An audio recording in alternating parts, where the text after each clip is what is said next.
Hello बच्चों, आज हम शुरू करेंगे अपना नेक्स्ट टॉपिक कौन सा है?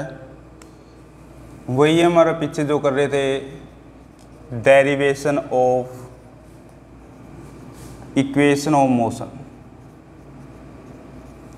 ये किया था हमने। पीछे हमने क्या किया था कि uniform accelerated motion in straight line. अब यहाँ पे क्या करेंगे, derivation of equation of motion bye integration method. यहाँ पे किसके द्वारा करते हैं हम? इंटीग्रेशन मेथड का यूज करके डेरिवेशन करते हैं। अब इंटीग्रेशन होता क्या है? सिंपली अगर हम इंटीग्रेशन की बात करें, मैथमेटिक्स का टॉपिक है ये। इंटीग्रेशन को हम इस सिंबल के साथ रिप्रेजेंट करते हैं। ऐसे इंटीग्रेशन हो क्या करते हैं, रिप्रेजेंट करते हैं। इंटीग्रेशन का मीनिंग क्या होता है? जैसे हम क्या करते हैं, संख्याओं को ऐड करना है, 1 2 3 4 5, ये पूरी संख्याएं हैं। इनको ऐड करने के लिए हम समेशन का यूज करते हैं।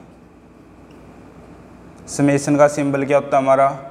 ये वाला सिंबल होता है कि हम सभी को क्या कर रहे हैं, ऐड कर रहे हैं। लेकिन अगर हमारा कोई ग्राफ है, ऐसा है, ठीक है, इसका यहाँ से लेके यहाँ तक क्या करना है, ये ऐड करना है। तो हम क्या करते हैं, इस ग्राफ के छोटे छोटे टुकड़े करते हैं और इन छोटे छोटे टुकड़ों को क्या कर देते हैं, फिर ऐडअप कर देते हैं। उस मेथड को कि इनके ऐड करने के प्रोसेस को हम क्या बोलते हैं, इंटीग्रेशन बोलते हैं। कि जो हम ऐड कर रहे हैं इन छोटे छोटे पार्टों को, समेशन में पूर्ण संख्या को ऐड करते हैं, इंटीग्रेशन में हम क्या करते हैं, जो हमारे कंटिन्यूस वैल्यू है या कंटिन्यूस कोई भी ग्राफ है, उसका अगर हम क्या कर रहे हैं, उसके पार्टों का एडिशन कर रहे हैं, तो वो किसके अंदर आता है, हमारा इंटीग्रेशन के अंदर आता है। तो हम भी यहाँ पे भी हम क्या करेंगे, जो हमारी मोशन हो रही है ऑब्जेक्ट की, उसका एक छोटा सा पार्ट लेते हैं, उस छोटे से पार्ट का फिर क्या करते हैं, हम इंटीग्रेशन करते हैं कि उन छोटे छोटे पार्टों को क्या करते रहते हैं, ऐड करते रहते हैं। अब जैसे यहीं से लेके यहाँ तक के x1 से वैल्यू कहाँ तक चेंज हो रही है, डिस्प्लेसमेंट की, x2 तक वैल्यू चेंज हो रही है। तो जितनी भी छोटी छोटी डिस्प्लेसमेंट है, अगर हम सभी को क्या कर देंगे, ऐड कर देंगे, उनकी वैल्यू कहाँ से कहाँ तक रहेगी, x1 से x2 तक। तो मीन x1 सबसे कम वैल्यू होगी उसकी और x2 क्या होगी, उसकी सबसे ज़्यादा वैल्यू होगी। तो ऐसे हम क्या करते हैं, इंटीग्रेशन करते हैं। अब इंटीग्रेशन क्या है, जैसे यहाँ पे तो हमने डिस्प्लेसमेंट के अंदर लिया है, क्या वैल्यू रखी हमने, dx, कि कोई भी वेरिएबल हो सकता है, dx की वैल्यू चेंज हो रही है कहाँ से कहाँ तक, x1 से x2 तक। अब इसके लिए एक फॉर्मूला आता है इंटीग्रेशन का, हमारे पास एक बेसिक सा फॉर्मूला जो हम यहाँ पे याद करते हैं कि हम इंटीग्रेशन कर रहे हैं dx का, और उसका फंक्शन क्या है, x की पावर n है। इसका इंटीग्रेशन किसके इक्वल होगा, x n+1 divide by n+1, कि जो पावर थी x की यहाँ पे कितनी है, n, तो यहाँ पे इक्वल टू में इंटीग्रेशन करने के बाद पावर क्या होती है, x की n+1 डिवाइड में हम क्या कर देते हैं, n+1। और अगर यहाँ पे लिमिट है, अब dx की यहीं से लिमिट ले लेते हैं, कहाँ से कहाँ तक चेंज हो रहा है, x1 से x2 तक। अगर यहाँ पे हम क्या रखें, कहाँ से कहाँ तक चेंज हो रहा है, ये x1 से x2 तक, तो यहाँ पे कहाँ से कहाँ चेंज होगा, x1 से x2 तक। फॉर्मूला तो हमारा यही है, ये x1 और x2 नहीं आते, कि हमारा फॉर्मूला यही है। लेकिन अगर यहाँ पे लिमिट पुट करनी है हमने x1 x2, तो यहाँ पे भी क्या आ जाए, नीचे x1, यहाँ पे ऊपर x2। अब क्या करते हैं, इसको आगे फर्दर सोल्व कैसे करते हैं, जो x2 है, पहले यहाँ पे x की जगह वैल्यू क्या पुट करेंगे, x2, सारे को सिंप्लीफाई करते हैं, मीन यहाँ पे वैल्यू पुट क्या हो जाएगी, x2 n+1 divide by n+1, upper limit की वैल्यू आ गई। इसमें से क्या कर देते हैं, माइनस लोअर लिमिट, तो यहाँ पे x1 वैल्यू पुट करते हैं, x1 n+1 divide by n+1। तो ये वैल्यू पुट करने के बाद हमारा क्या आ जाता है, आंसर आ जाता है। जब हमारी लिमिट यहाँ पे क्या हो, गिवन हो x1 से x2। सिंपली हमारा जो फॉर्मूला बनता है, जो हमें याद करना है, वो क्या है, x की पावर n dx। इसका इंटीग्रेशन क्या हो जाएगा हमारा, x की power n+1 divide by n+1। चाहे हमारी n की वैल्यू प्लस में हो, चाहे n की वैल्यू हमारी क्या हो, माइनस में हो। प्लस में है तो प्लस में रखनी है, अगर माइनस में है तो माइनस में रखनी है। ये क्या है, हमारा इंटीग्रेशन मेथड है। अब इसी का यूज करके हम क्या करते हैं, इंटीग्रेशन करते हैं। तो हम क्या करते हैं, डेरिवेशन ऑफ इक्वेशन। उसके लिए सबसे पहले हम कंसीडर करते हैं, let us consider a object is moving with uniform acceleration a for time t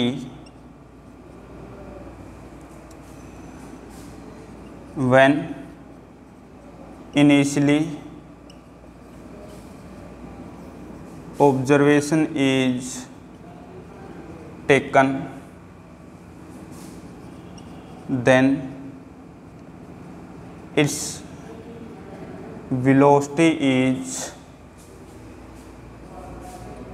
u and displacement is x naught at time t1, and the final velocity is v and displacement is x1 at time t2। कि कोई object है, ए acceleration के साथ क्या कर रहा है, move करने लग रहा है। इसकी एक्सेलरेशन क्या है, ए है। ये टी टाइम के लिए मूव करता है और टी टाइम के बाद यहाँ पे पहुँच जाता है।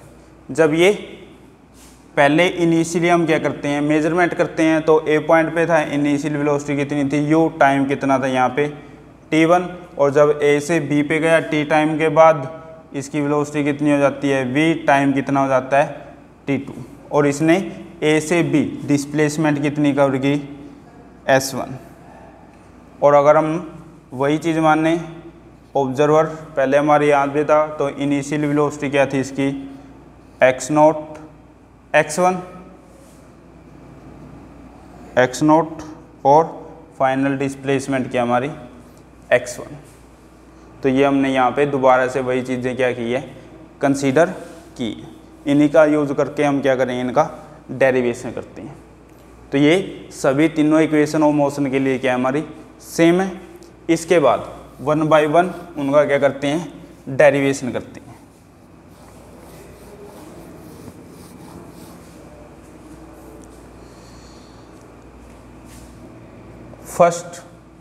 फर्स्ट इक्वेशन ऑफ मोशन क्या है हमारी, v equal to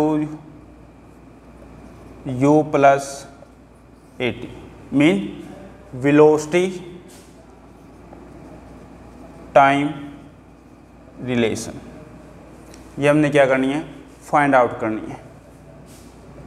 as we know, जैसा कि हम जानते हैं, एक्सेलरेशन किसके इक्वल होती है, change in velocity divide by change in time.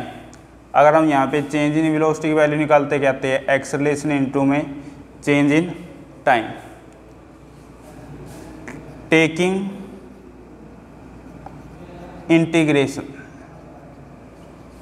On both side, दोनों साइड क्या ले लेते हैं, इंटीग्रेशन ले लेते हैं, dv integration of a dt। Mean जितना वेलोसिटी के अंदर चेंज हो रहा है उस सभी को क्या कर लेते हैं, ऐड कर लेते हैं। यहाँ पे एक और चीज़ कि इंटीग्रेशन जिसका कर रहे हैं, जैसे a है, a क्या है हमारी एक्सेलरेशन है, एक्सेलरेशन हमारी पूरी हमने क्या मानी है, यूनिफॉर्म मोशन में है ऑब्जेक्ट, तो एक्सेलरेशन की वैल्यू क्या रहती है, कांस्टेंट। और कोई भी कांस्टेंट है उसका इंटीग्रेशन नहीं होगा क्योंकि वो पहले ही वैल्यू क्या है, फिक्स है। इंटीग्रेशन किसका होता है, जिसकी वैल्यू क्या हो रही है, चेंज हो रही है। मीन वो चेंज को हम क्या करते रहते हैं, ऐड करते रहते हैं, वो थोड़ा थोड़ा चेंज करके क्या कर देते हैं, सारे को ऐड कर लेते हैं। अब वेलोसिटी की वैल्यू कहाँ से कहाँ तक चेंज हो रही है, हमने इनिशियल वेलोसिटी क्या थी हमारी u और फाइनल वेलोसिटी क्या थी v। ऐसे ही एक्सेलरेशन की वैल्यू सेम रहती है, टाइम के अंदर चेंज कहाँ से कहाँ तक हो रहा है। अगर हम इनिशियली माने जब ऑब्जर्वेशन हमने स्टार्ट की तो टाइम कितना था 0 और फाइनली ऑब्जेक्ट कितने टाइम के लिए चला, t टाइम के लिए। जब u से v जा रहे हैं, ठीक है, वहाँ पे हमने टाइम कितना माना था, जब u था वेलोसिटी तो t1। अगर ऑब्जर्वर कहाँ पे हो, a पॉइंट के ऊपर हो, तो वहाँ पे हमारा टाइम कितना हो जाएगा 0। और जब वेलोसिटी v थी तो v वेलोसिटी तक उसने टाइम कितना ले लिया, t2। मीन ऑब्जेक्ट कितने टाइम के लिए चला, t टाइम के लिए। तो यहाँ पे चेंज इन टाइम कितना हो रहा है, जब u से v जा रहा है तो 0 से t हमारा टाइम चेंज हो रहा है। अब इंटीग्रेशन करते हैं इसका, u v dv। जो कांस्टेंट है वो इंटीग्रेशन से बाहर आ जाता है, इसको इंटीग्रेशन से बाहर लिख लेते हैं dt। अब यहाँ पे ना v है ना ही यहाँ पे और कोई फंक्शन है, तो हम क्या लिख सकते हैं, v की पावर 0 और t की पावर 0। किसी भी फंक्शन की पावर अगर हम 0 कर देते हैं, चाहे हमारी x की पावर 0 किसके इक्वल होगी 1 के, v की पावर 0 है किसके इक्वल होगी 1 के, या t की पावर 0 है किसके इक्वल होगी 1 के। किसी की भी पावर अगर हम क्या करते हैं 0 कर दें तो उसकी वैल्यू क्या होती है, हमारी 1 होती है। तो यहाँ पे 1 मल्टीप्लाई में है तो हम 1 की जगह v की पावर 0 लिख सकते हैं, यहाँ पे t की पावर 0 लिख सकते हैं। अब हमारे पास जो फॉर्मूला है हमने पढ़ा था इंटीग्रेशन का, x की पावर n dx, तो फॉर्मूला क्या आता है, x की power n+1 divide by n+1। ये फॉर्मूला हम क्या करते हैं, यहाँ पे यूज करते हैं। तो यहाँ पे v की पावर कितनी है 0, तो मीन v की पावर 0 + 1 डिवाइड बाई 0 + 1। और वैल्यू कहाँ से कहाँ तक चेंज हो रही है, v से ऊपर लिमिट क्या है v, लोअर लिमिट क्या है u। ऐसे ही इस साइड t की पावर 0 + 1 डिवाइड बाई 0 + 1, और वैल्यू कहाँ से कहाँ तक चेंज हो रही है, 0 से t तक। यह जाता है v की पावर 0 + 1 1 डिवाइड बाई 0 + 1 1। तो इस साइड क्या रह जाता है हमारा v की वैल्यू कहाँ से कहाँ तक, u से v तक चेंज हो रही है। a इक्वल टू t की पावर 0 + 1 1, t की पावर 1 डिवाइड बाई 0 + 1 1। किसी को डिवाइड में 1 करते हैं तो वही वैल्यू रहती है, और इसकी वैल्यू कहाँ से कहाँ तक चेंज हो रही है, 0 से t तक। अब हम क्या करते हैं, अपर लिमिट पुट करते हैं v माइनस यहाँ पे क्या पुट कर देते हैं, lower limit v minus u equal to a into में अपर लिमिट पुट करते हैं t, इसके बाद माइनस में लोअर लिमिट पुट कर देते हैं, t की जगह क्या 0। तो यहाँ पे क्या जाता है v minus u equal to a into में t माइनस 0। तो ये क्या जाता है v minus u, t minus 0 क्या रह जाए t, a इंटू में t। तो v किसके इक्वल आ जाता है u प्लस at। ये हमारा क्या जाता है, इक्वेशन ऑफ मोशन आ जाती है, मीन वेलोसिटी टाइम रिलेशन आ जाता है। तो ये हमारी फर्स्ट इक्वेशन ऑफ मोशन होगी किसके द्वारा, इंटीग्रेशन मेथड के द्वारा। सिर्फ हमने क्या किया है, फॉर्मूला यूज किया, इसके बाद इंटीग्रेशन ले लिया। चेंज इन वेलोसिटी है, कहाँ से कहाँ तक वेलोसिटी की वैल्यू चेंज हो रही है, u से v तक, टाइम की वैल्यू 0 से t तक। उसके बाद इंटीग्रेशन का फॉर्मूला यूज कर दिया हमने। उसके बाद इसमें क्या की, अपर लिमिट पुट की, माइनस में लोअर लिमिट पुट कर दी।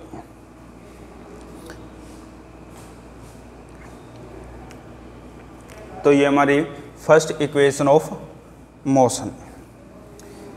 इसके बाद इंटीग्रेशन मेथड के द्वारा ही हम क्या करते हैं, second equation of motion use करते हैं, डेरिवेशन करते हैं सेकंड इक्वेशन ऑफ मोशन का। सेकंड इक्वेशन ऑफ मोशन हमारी क्या है, s equal to ut plus half a t square mean displacement time relation. इसका क्या करना है, हमने डेरिवेशन करना है। अब फर्स्ट क्या करते हैं, एज वी नो, जैसा हम जानते हैं कि हमारी क्या वेलोसिटी, वेलोसिटी किसकी इक्वल होती है, change in displacement divide by change in time. तो ये किसके इक्वल है, change in displacement divide by change in time. अब v किसके इक्वल है, dx बाई dt। अगर हम dx की वैल्यू निकालते हैं तो क्या आ जाएगा, v इंटू में dt। अब फ्रॉम इक्वेशन फर्स्ट, पहले इक्वेशन से, पहले इक्वेशन में v किसके इक्वल है, u प्लस ए टी। ये इक्वेशन इसमें पुट कर देते हैं, पुट इन अबो इक्वेशन। इस v की वैल्यू को यहाँ पुट कर देते हैं तो dx किसके इक्वल आ जाता है, u plus a T into में dt। अब dt के अंदर मल्टीप्लाई कर देते हैं, u इंटू में dt प्लस a इंटू में t dt किसके इक्वल है, dx के। अब हमने कौन सा अप्लाई करना है, इंटीग्रेशन मेथड। तो हम क्या करें, taking integration on both side, दोनों साइड इंटीग्रेशन लेंगे तो integration of dx equal to integration of u dt plus a t d t. Mean इस सारे टर्म का क्या है, इंटीग्रेशन है। यहाँ पे चेंज किसके अंदर है, dx के अंदर है। अब dx की वैल्यू कहाँ से कहाँ तक चेंज हो रही है, डिस्प्लेसमेंट कहाँ से कहाँ तक चेंज हो रहा है, 0 से s तक। अगर हम a पॉइंट से b पॉइंट के बीच की बात स्टडी करते हैं, जब a पॉइंट पे ऑब्जर्वर था तो हमारा डिस्प्लेसमेंट कितनी थी, 0। जब b पॉइंट पे ऑब्जेक्ट चला गया तो उसकी डिस्प्लेसमेंट कितनी होगी, s। मीन dx की वैल्यू कहाँ से कहाँ तक चेंज ले रहे हैं हम, 0 से s तक। और उसी के बीच में हमने क्या लेना है, यहाँ पे चेंज किसके अंदर है, टाइम के अंदर है। तो जब हमारा डिस्प्लेसमेंट 0 है तो टाइम कितना है, 0। जब डिस्प्लेसमेंट s हो गया, मीन ऑब्जेक्ट कहाँ पे चला गया, b पॉइंट के ऊपर, तो टाइम कितना हो गया हमारा, t। अब यहाँ पे u T d T plus a t d T दो पार्ट हैं, तो दोनों पार्टों का क्या होगा, इंटीग्रेशन होता है। तो हम यहाँ पे क्या लिखेंगे, इंटीग्रेशन 0 से s dx equal to integration, पहला पार्ट क्या है, u डी टी का इंटीग्रेशन होगा कहाँ से कहाँ तक, 0 से t तक, प्लस इसके बाद इंटीग्रेशन किसका होगा, ए टी डी टी का इंटीग्रेशन होगा कहाँ से कहाँ तक, 0 से t तक। अब जो कांस्टेंट वैल्यू है उसको इंटीग्रेशन से क्या कर देते हैं, बाहर निकाल लेते हैं। तो पहले में 0 से s है, इसमें कोई कांस्टेंट नहीं है तो कुछ नहीं बाहर आएगा। u की वैल्यू क्या है, यहाँ पे चेंज किसके अंदर है, टाइम के अंदर है। और u की वैल्यू क्या रहती है हमारी, कांस्टेंट रहती है, तो u बाहर आ जाएगा। तो यहाँ पे क्या है, 0 से t dt प्लस यहाँ पे कांस्टेंट क्या है, सिर्फ a है, t कांस्टेंट नहीं है, क्योंकि यहाँ पे टाइम के अंदर क्या है, चेंज है। जिस फंक्शन, जो फंक्शन हम यहाँ पे इंटीग्रेशन के अंदर लेते हैं, जिसके अंदर चेंज है, वो फंक्शन बाहर नहीं निकाल सकते। जैसे यहाँ पे चेंज किसके अंदर है, टाइम के अंदर है, तो t वाले वैल्यू को, t वाले फंक्शन को हम बाहर नहीं निकाल सकते, क्योंकि उसमें क्या हो रहा है, चेंज हो रहा है। इसलिए यहाँ पे बाहर सिर्फ क्या आएगा, एक्सेलरेशन बाहर आती है। और इंटीग्रेशन किसका रह जाता है, 0 से t इंटू में dt। फिर इसके ऊपर इंटीग्रेशन फॉर्मूला अप्लाई कर देते हैं। हमारा इंटीग्रेशन फॉर्मूला याद होगा सभी को, x की पावर n dx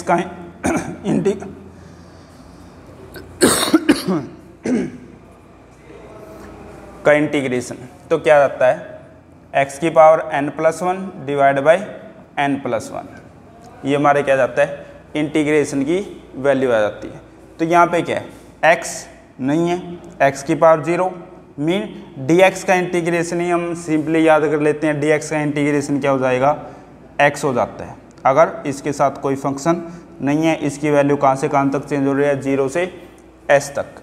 इसके बाद u dt के अंदर dt का इंटीग्रेशन, तो सेम ऐसे ही dx का इंटीग्रेशन x है तो dt का इंटीग्रेशन क्या हो जाएगा t, इसकी वैल्यू कहाँ से कहाँ तक चेंज हो रही है, 0 से t तक, प्लस a। अब dt इंटू में dt, t की पावर कितनी है 1, तो फॉर्मूला x की power 1 plus 1 divide by 1 plus 1, तो क्या आ जाता है, इसकी वैल्यू कहाँ से कहाँ तक चेंज हो रही है, 0 से t तक। अगर इनकी वैल्यू पुट करते हैं भी, x की जगह s minus lower limit x की जगह 0 इक्वल टू u इंटू में अपर लिमिट पुट करते हैं t माइनस फिर फंक्शन में लोअर लिमिट पुट करते हैं t की जगह 0, t माइनस 0 प्लस a। यहाँ पे क्या है, t का स्क्वायर डिवाइड बाय 2, तो यहाँ पे क्या हो जाता है, t का स्क्वायर डिवाइड बाय 2, पहले अपर लिमिट पुट करेंगे t की जगह, तो क्या हो जाएगा, t का स्क्वायर डिवाइड बाय 2, फिर लोअर लिमिट पुट करते हैं, लोअर लिमिट क्या है 0, t की जगह 0 पुट करेंगे तो 0 का स्क्वायर डिवाइड बाय 2, तो 0 का स्क्वायर क्या होता है हमारा 0 ही होता है, तो s माइनस 0 क्या जाता है s, t माइनस 0 क्या आएगा t, u इंटू में t प्लस t का स्क्वायर डिवाइड बाय 2 माइनस 0 का स्क्वायर, 0 का स्क्वायर क्या होगा 0, 0 बाय 2 क्या आता है 0, तो टी स्क्वायर बाय 2 माइनस 0 क्या आएगा 0, T square divide by 2 minus 0 क्या रह जाएगा हमारा टी स्क्वायर बाय 2, तो यहाँ से क्या वैल्यू जाती है 1/2 a टी स्क्वायर, तो ये हमारी क्या जाती है second equation of motion, mean displacement time relation आ जाती है। तो ऐसे हम सेकंड इक्वेशन ऑफ मोशन का क्या कर सकते हैं, डेरिवेशन कर सकते हैं, कि हमारी क्या है सेकंड इक्वेशन ऑफ मोशन है। इसके बाद नेक्स्ट करते हैं हम हमारी थर्ड इक्वेशन ऑफ मोशन।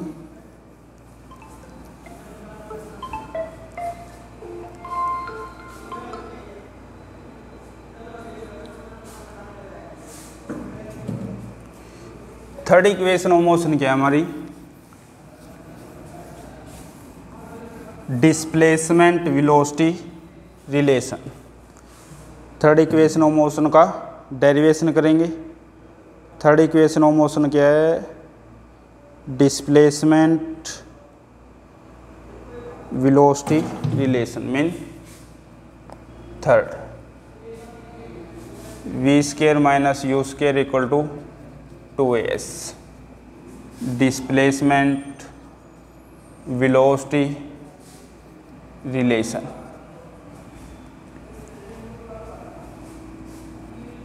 तो इसका डेरिवेशन करते हैं एज वी नो, जैसे कि हम जानते हैं वेलोसिटी किसके इक्वल होती है, change in displacement divide by change in time.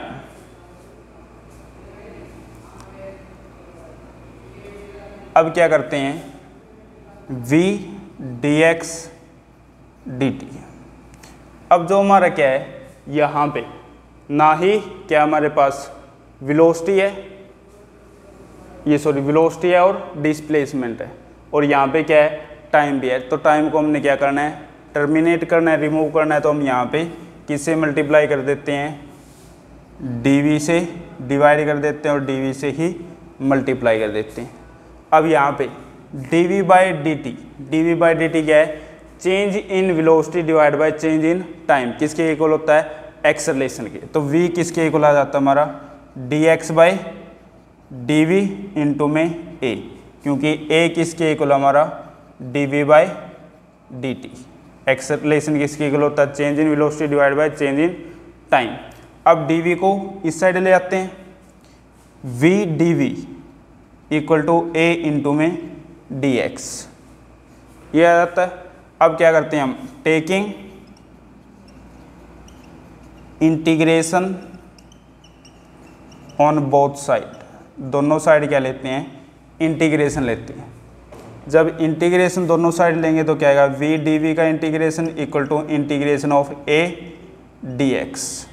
We d v का इंटीग्रेशन क्या होगा, चेंज इन वेलोसिटी, वेलोसिटी के अंदर चेंज कहाँ से कहाँ तक हो रहा है, जब एम ए पॉइंट से बी पॉइंट पे जा रहे हैं तो इनिशियल वेलोसिटी क्या है हमारी यू और फाइनल वेलोसिटी हमारी क्या है वी।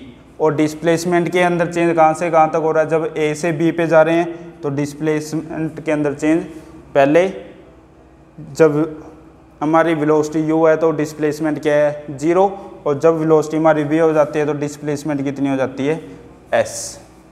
तो यहाँ पे v की पावर 1 dv तो क्या जाता है v की पावर 1 + 1 फॉर्मूला डिवाइड बाय 1 + 1, इसकी वैल्यू कहाँ से कहाँ तक चेंज हो रही है, u से v तक इक्वल टू a कांस्टेंट है तो 12 आ जाएगा, इंटीग्रेशन 0 से s dx।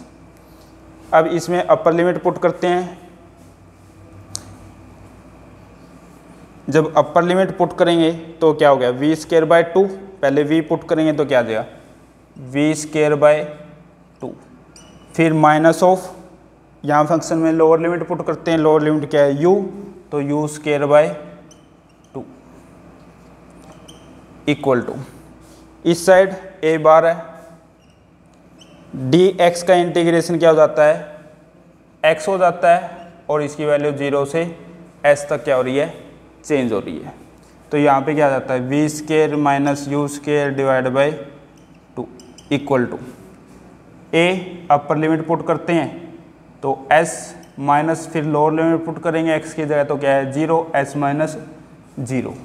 तो यहाँ पे क्या आ जाता है v² - u², ये 2 इस साइड डिवाइड में है तो इस साइड आगे क्या हो जाएगा मल्टीप्लाई में, 2 × में a, s - 0 क्या हो जाता है s। तो हमारी इक्वेशन क्या आ जाती है v² - u² equal to 2as। तो ये हमारा क्या था इंटीग्रेशन मेथड था, जिसके द्वारा हमने क्या किया है derivation of equation of motion, mean तीनों इक्वेशन ऑफ मोशन का डेरिवेशन किया है, क्या यूज़ करके इंटीग्रेशन मेथड यूज़ करके। तो सबसे पहले हमें इंटीग्रेशन पता होना चाहिए, इंटीग्रेशन का फॉर्मूला पता होना चाहिए। उसके बाद जो हमने पीछे पढ़ी है भी इक्वेशन, एक्सेलरेशन की का फॉर्मूला पढ़ा था, एक्सेलरेशन किसके इक्वल है change in velocity by change in time, और एक वेलोसिटी किसके इक्वल होती है change in displacement divide by change in time. तो ये सारी इक्वेशन ऑफ मोशन हमने किसके बीच में स्टडी की है, जब हमारा ऑब्जेक्ट ए पॉइंट से बी पॉइंट पे जा रहा है, मीन यहाँ पे इनिशियल वेलोसिटी u है तो टाइम हम क्या ले रहे हैं 0, जब यहाँ पे बी पॉइंट पे आता है तो वेलोसिटी कितनी हो जाती है v, क्योंकि ये किसके साथ चल रहा था यूनिफॉर्म एक्सेलरेशन a के साथ, तो यहाँ से यहाँ तक का टाइम कितना लिया t इसने, तो b पॉइंट पे टाइम कितना हो जाता है t। यहाँ पे डिस्प्लेसमेंट कितनी हो जाती है 0, और यहाँ से यहाँ तक की डिस्प्लेसमेंट कितनी है हमारी s, तो b पॉइंट की डिस्प्लेसमेंट कितनी है s। सिर्फ इन्हीं का यूज़ करके हमने क्या किया है तीनों इक्वेशन ऑफ मोशन का यूज़ किए कि हमारी जो टाइम के अंदर चेंज आ रहा है वो कहाँ से कहाँ तक 0 से t तक, डिस्प्लेसमेंट के अंदर चेंज आ रहा है 0 से s तक, और वेलोसिटी के अंदर चेंज आ रहा है u से v तक। तो इन्हीं का यूज़ करके हमने तीनों इक्वेशन ऑफ मोशन निकाल ली हैं।